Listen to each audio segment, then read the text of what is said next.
Hey everybody, welcome back. David Eon and the lovely Miss Lady Pop Hunter here with just an open discussion talking about criticism of all things. And we were thinking about this a lot because really we were watching as from Heels versus Babyface. And he's been very hypercritical of the new Star Trek show. Yeah. What is it? Starfleet Academy. Starfleet Academy, that's right. And also, so has Critical Jinker. So has all of these, like, online social media, YouTube critics have been pounding the hell out of the show. And there has been a lot of rhetoric coming from Hollywood against them, specifically, even naming them, calling them out, and attacking them for attacking the show and making a lot of accusations. And it got us talking about, and so we're sharing the discussion, what the hell happened to honest criticism of movies, television, books, any of it? Yeah. What the hell happened to it?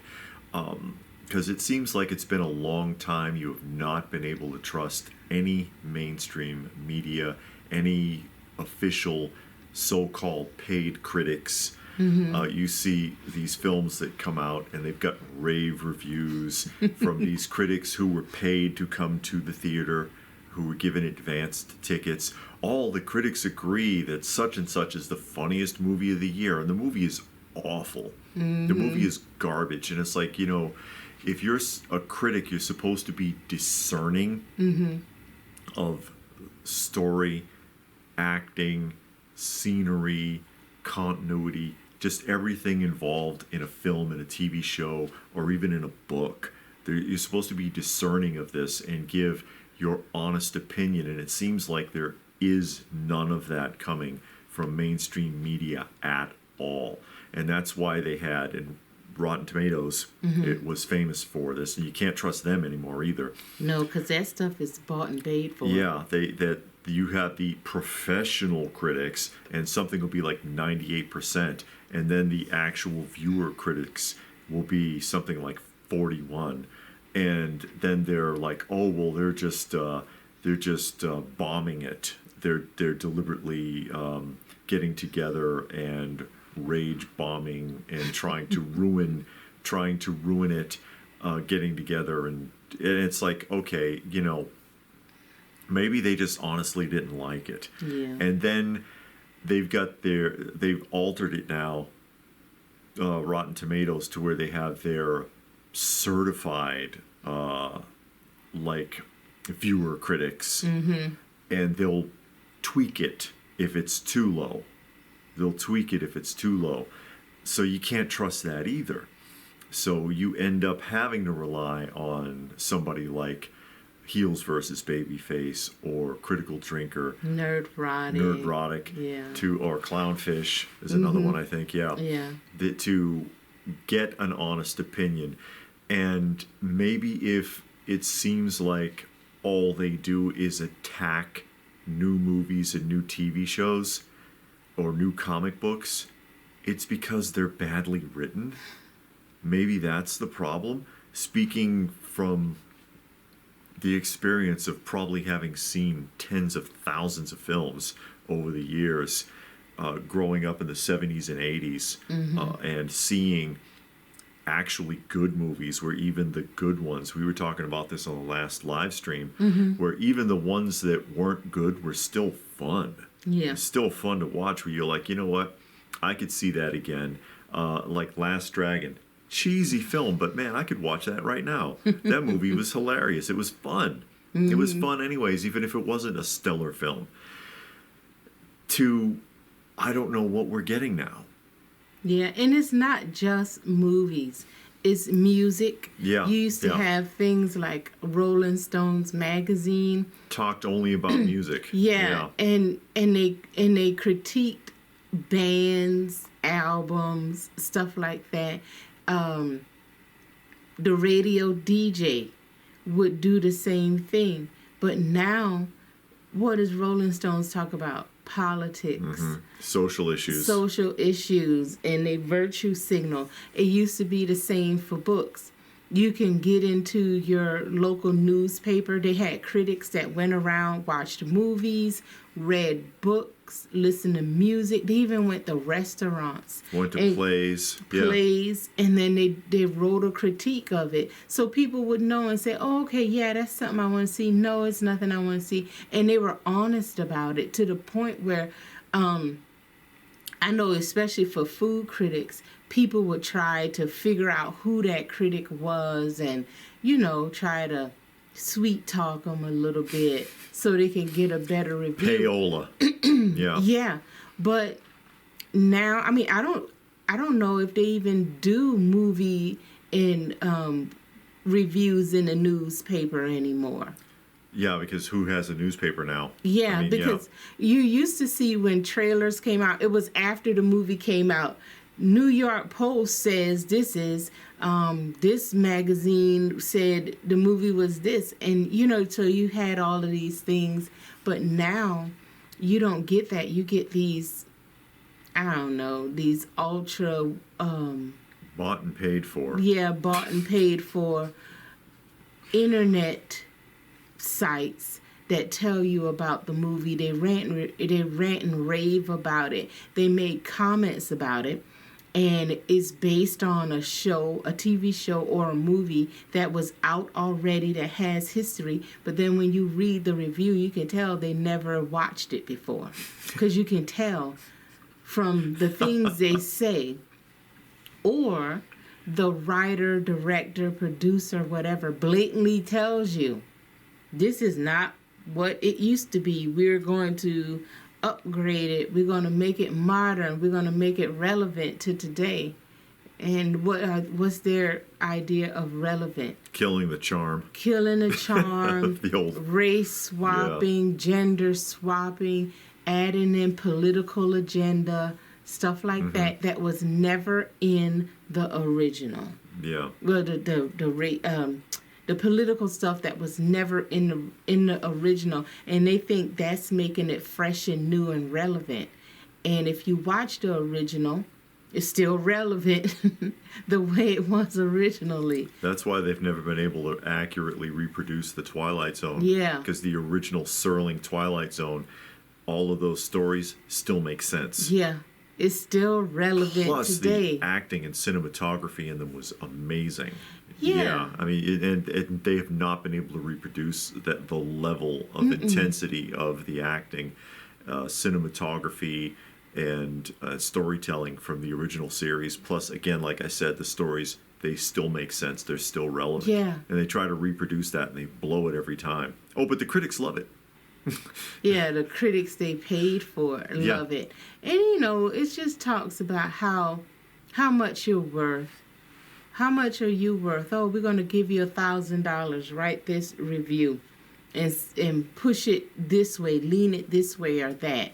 If they're even getting that, there's a joke from The Boys, the first season of The Boys, where this woman, I can't remember any of the characters on The Boys, honestly. I didn't care for the show. But another critically acclaimed show, by the way.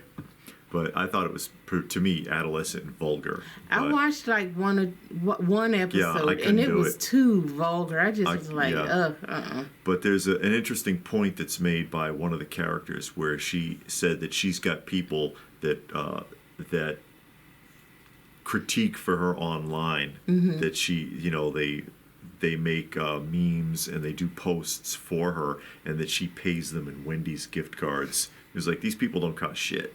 I pay them in Wendy's gift cards, and it's like, so what is your review worth? I mean, there are people, you see this even in toy reviews.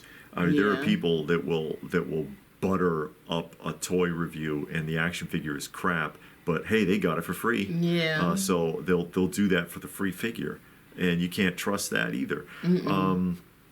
It's just incredible the direction that, especially in the modern age, with all the technology and the internet and everything, the direction that level of pandering has sunk to. Who is it? John Byron, the John Byron Show. He was a comedian, actor, and he had his own variety show, I think in Canada. That's where Super Dave Osborne came from. You probably remember Super Dave Osborne. but he had a bit where he was pretending to be a movie critic. The guy with the huge mustache, I can't really think of his name. There was a famous movie critic. He had the huge mustache and the big afro. And he was doing a review and giving a bad review, and somebody taps him on the shoulder in the sketch and hands him an envelope, and he looks at it, and he was like, I'm starting to get second thoughts about this film. And then another envelope gets handed to him, and he was like, yeah, actually, it's really not a bad film at all. And every time they give him an envelope, the review gets better. I guess accusing that particular movie critic of being a shill in the sketch, and I can see that. But nowadays, I mean, there ain't no big envelopes getting passed around, I'm sure. No. I mean, like I said, back to music, you buy the awards now. Yeah. Those Grammys and stuff like that, they're not won by your record sales. Yeah. By how well your song was written and performed. It's given by how much money did you pay the Guild to put you at the top. Beyonce was accused of that in that last round that Jay-Z they rumored that he had spread around as much as $120 million to guarantee that she would get like best country song of the year music, or some nonsense. And she didn't get it. So where did the money go? I guess she didn't spread it thick. Oh no, not from the Country Music Awards, but the other music awards I think did give it to her. Oh, okay. And that's what they were doing. But I'm like, you don't trust any of that anyways. That's all virtue signaling now. Even John Belushi said that there was some award that he got before he died, and he was like, this one means a lot to me because the other ones now you got to pay for anymore to get. You have to buy them, and it was already coming on in the early '80s. Yeah. And where are we now? Where you can't trust the award ceremonies. They're not worth watching. They were never really that worth watching anyways. They were never that great. But I mean, they were in the '80s. It was good to see your favorite artists. Sure. Because you didn't get to see them except for on music videos. Yes. Or if they were like on Entertainment Tonight. But now you can see them all over the place. Or the Oscars and the Emmys and all of that. Yeah, the Grammys, all of that stuff. You can't trust any of that anymore. You can't even trust the Nobel Peace Prize anymore. All of that stuff is bought and paid for. Yeah. The books, you can buy your own books to get on the New York bestseller list. That's true. And I suspect, honestly, I don't mean to cut you off, but I think a lot of that book, this is a whole other subject. I think a lot of that, those book sales are money laundering. Some of these politicians that wrote a book and they get like a $23 million contract, and then you see tons of them in the thrift stores. Yeah. Nobody's buying those Nobody books. want to read something by no politician. Why'd they get paid that much for a book that they ghost wrote anyways? They didn't actually write anything. Those books are ghost written, right? Yeah. Nobody's buying those. I think it's laundering, but like I said, that's a whole other problem. But still, a lot of the books, the authors buy them because you got to sell so many to get on a New York bestseller list. Yeah, that's all it takes. Nobody buying them books. Yeah, that's all it takes. Because they buy them and then they go to book selling or conferences and they sell the books. Or give them away. Mega church pastors do that a lot. They're famous for that. They do They get on the New York bestsellers list all the time. New York Times bestsellers list. Every book they put out because they're the ones buying them, and then they take them and they sell them at the when they go to the church conferences and stuff. Yeah. They always do that. But you can put that sticker on the front of the book. Number 1 on the New York bestseller list. And it ain't honest at all. No. Not at all. It's incredible. So, the thing is with movies, music, TV shows, books, comics, whatever, you don't have an honest critic out there anymore. Now, except for like the independents, like on social media. Yeah. YouTube influencer or social media influencers. Usually those people are honest. Can we say without doubt that they're not bought and paid for? No, we can't say. You never know. But yeah, you never know who's who. But we hope they're not. We hope they're not. But you just got to watch it yourself, listen to it yourself, read it yourself, because it's been some of the influencers that I watch all the time. They reviewed a movie, and they reviewed it bad. I liked it. I'm like, I don't know, we must have saw something different, because it's all about your taste.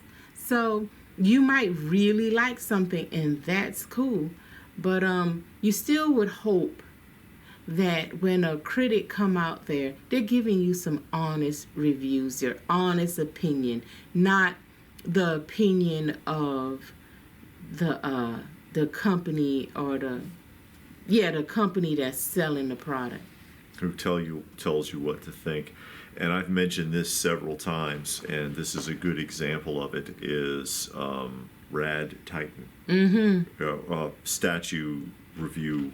Got a couple of guys who do statue reviews out of the UK. RADD, Rad Titan. That was given a contract by Sideshow, offered a contract by Sideshow. And the stipulation, because they talked about this on their channel, the stipulation from Sideshow Collectibles was, we will give you the statues, which sounds like a great deal, man. That stuff's expensive. Yeah. We'll give you statues. Your review is what we tell you it is. And they were like, you know what? We don't want to do that. Yeah. We don't want to do that. Too many people trust us. And kudos to them for saying no.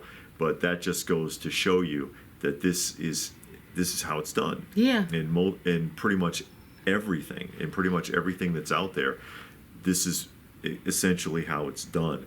And it's always been around, but it seems like it's a lot more prevalent nowadays. Well, it's easier now because you got social media, and you have people that are actually reviewing and people that watch, because it's statue review channels I watch. I just like looking at the statues. Sure. I like them pulling it out, putting it together, and seeing what it's all about. You know, seeing the statue. Do I listen to the critique? Not so much. I just want to see the statue. Sure. But you know, it's some people like, oh yeah, I saw that review. I saw them put it together, and I went out and bought it. We've reviewed stuff, and people say, I saw that. I saw you had that, and I went out and bought it.